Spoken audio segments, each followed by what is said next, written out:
appelle au dialogue et à la réconciliation après l'annonce par État de sa dissolution. Aujourd'hui est un jour de célébration à lancer. Vendredi midi, l'avocat sud-africain Brian Currin à la tribune dressée dans une grande salle de la Villa Arnaga de Cambo, l'immense demeure de l'écrivain français Edmond Rostand, ouvrant cette rencontre internationale pour avancer dans la résolution du conflit au Pays Basque. Selon l'avocat de 67 ans, la dissolution d'État est un engagement à prendre part au processus démocratique des institutions espagnoles, ce qui nécessitera la réconciliation.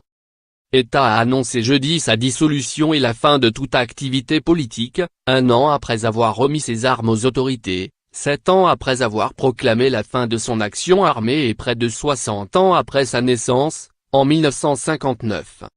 Lire aussi. Qu'est-ce que l'organisation séparatiste basque État ? Le point de départ doit être le dialogue, a déclaré Gerry Adam, qui milita pendant 34 ans contre la souveraineté britannique sur l'Ulster. Construire la paix est bien plus difficile que faire la guerre, a dit l'ancien dirigeant du Sinn Féin. L'ancien secrétaire général des Nations Unies Kofi Annan, dont une déclaration a été lue à la tribune, a souligné le caractère historique de cette journée. La déclaration d'État marque la fin de l'histoire difficile de l'Espagne, et montre que le dialogue politique est durable alors qu'il reste beaucoup à faire pour guérir les blessures. Si l'ancien Premier ministre irlandais Bercy Ahern, l'homme politique mexicain Cuauhtémoc Cárdenas, et Jonathan Powell, diplomate britannique, étaient également présents à Cambo-les-Bains vendredi, ni le gouvernement espagnol de Mariano Rajoy ni le gouvernement basque, présidé par Ian Tildigo Urkullu, n'y ont envoyé de délégation, afin d'éviter de cautionner la mise en scène finale. Lire aussi. Dissolution de l'organisation basque État, la fin d'une lutte meurtrière et inutile. Aujourd'hui, nous pouvons dire catégoriquement que la démocratie espagnole a vaincu État.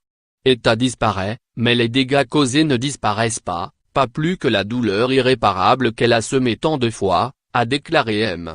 Rajoy à Madrid. L'organisation séparatiste basque n'obtiendra rien en annonçant sa dissolution, a-t-il martelé. M. Rajoy a rendu hommage à toutes les victimes d'État sans distinction et a promis que tous ces crimes seraient jugés, qu'il n'y aura pas d'impunité aujourd'hui. Alors qu'État a enfin annoncé sa dissolution, il faut que nos pensées soient pour les victimes, a-t-il dit, citant le chiffre de 853 morts, selon le dernier comptage du gouvernement. J'invite toute la société espagnole à se souvenir des victimes, une par une dans la singularité de leur vie arrachée.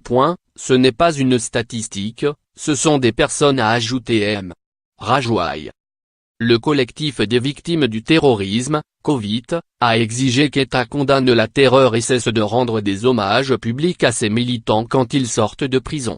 Il attend aussi qu'elle fasse la lumière sur 358 crimes encore inexpliqués.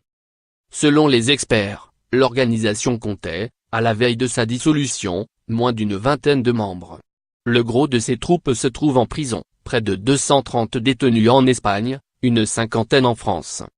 À ce propos, Ian Tildigo Urkullu, président du gouvernement basque, déclarait jeudi qu'M.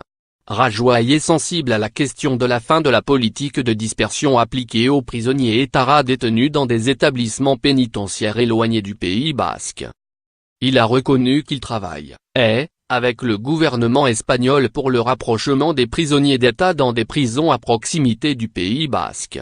Il est clair que le gouvernement ne modifiera pas sa politique pénitentiaire, redisait pourtant vendredi Íñigo Méndez de Vigo, porte-parole du gouvernement espagnol.